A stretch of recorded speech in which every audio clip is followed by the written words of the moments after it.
the perfect puppets. Perfect. Yeah.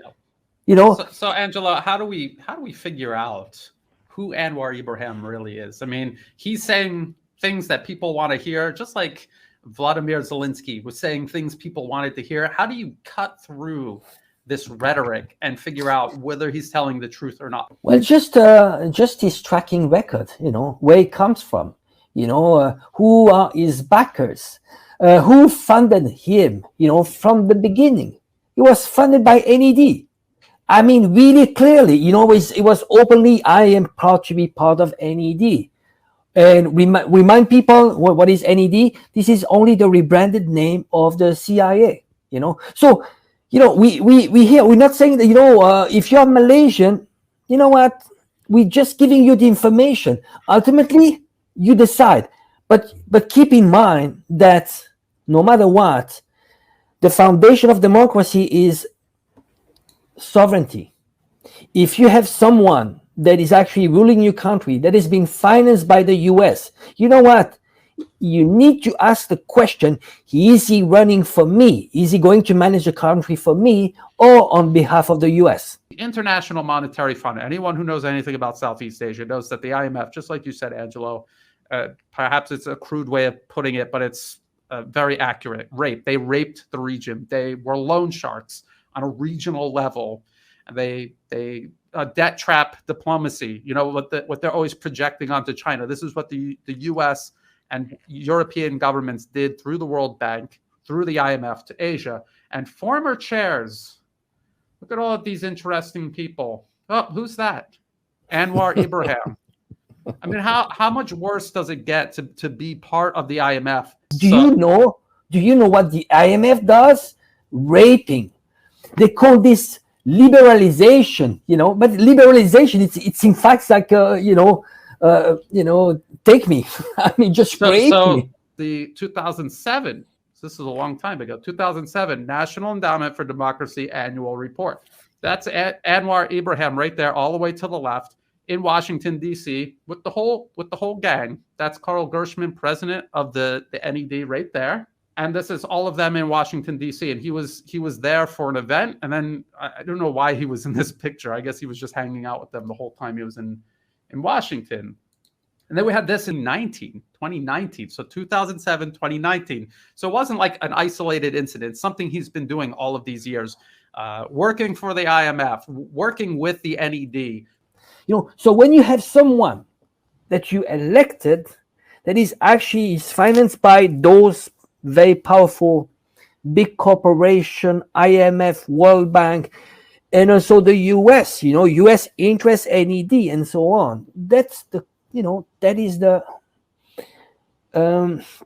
how can I say, the globalist agenda. You know, they're working for the globalist agenda, not for Malaysia. No one seemed to know that Malaysia Kini was funded by the US government.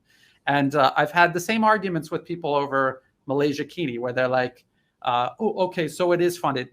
They argued with me that it wasn't because they knew how bad that looked. And then when they found out that it was, they started making excuses. That's not rational. I'm sorry, that's not rational. And this is a huge flaw in human nature that the West exploits over and over and over again. That's why you had the 2011 Arab Spring, a complete disaster. 2014 Euromaidan, complete disaster. Now we're watching the same process take place in Southeast Asia. They used to have a military on the ground. Those were colonies, you know, like old-style colonies. Now it comes in different form. They control your wallet. They control your budget. They control your politicians. They control your media. That's neo-colonialism. Just learn that. Well, they were trying to do in Myanmar, Cambodia, Thailand, Vietnam. They're trying to overthrow governments that want to work with China, and they want to put in obedient client regimes that will irrationally cut their ties with China and open themselves up to exploitation by the West. That is exactly what is going to happen. And the US admits it. They said, we're not going to allow China to surpass us. Well, how do you do that to a country that has 4 or 5 times the population and is in the process of surpassing you? How do you stop them other than by, you know, subverting them? Got it very wrong this time, Brian. You're right about everything about Ukraine, about Thailand, about China, but you're wrong about Malaysia. Well, why? Because you want me to be wrong, or because you actually checked and I was wrong about something in my research? I'm showing you Anwar Ibrahim working with the NED. 2016 or 19?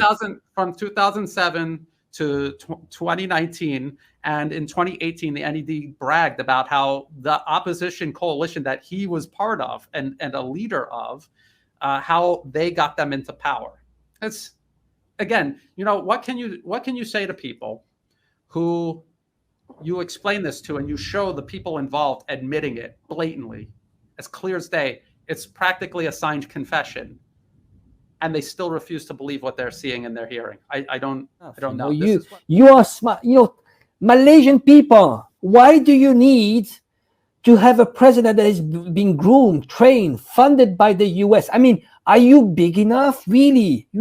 It's about sovereignty. It's not only about sovereignty. It's about dignity. Why would you have another man coming to your house and telling you how should be your relationship with your wife and your kids, and actually doing the whole job and controlling your house? I mean, that is dignity, face, really, face. As far as with the NED, but not a guarantee he will follow them after he is in power. What I don't understand, I don't understand. History, as our guide, shows that every single person who is groomed by the NED, when they get into power, they will nosedive the country into disaster. That's what they do, unless opposition in that country stops them. This is the only hope for Malaysia at this point. Anwar will not have a chance to do things for the National Endowment for Democracy. His majority is slim. So this is the only hope Malaysia has, is that the opposition can keep him in check. The only thing that stops him from destroying the country. But like you said, Angela, sometimes things happen so incrementally and slowly, people don't even notice it.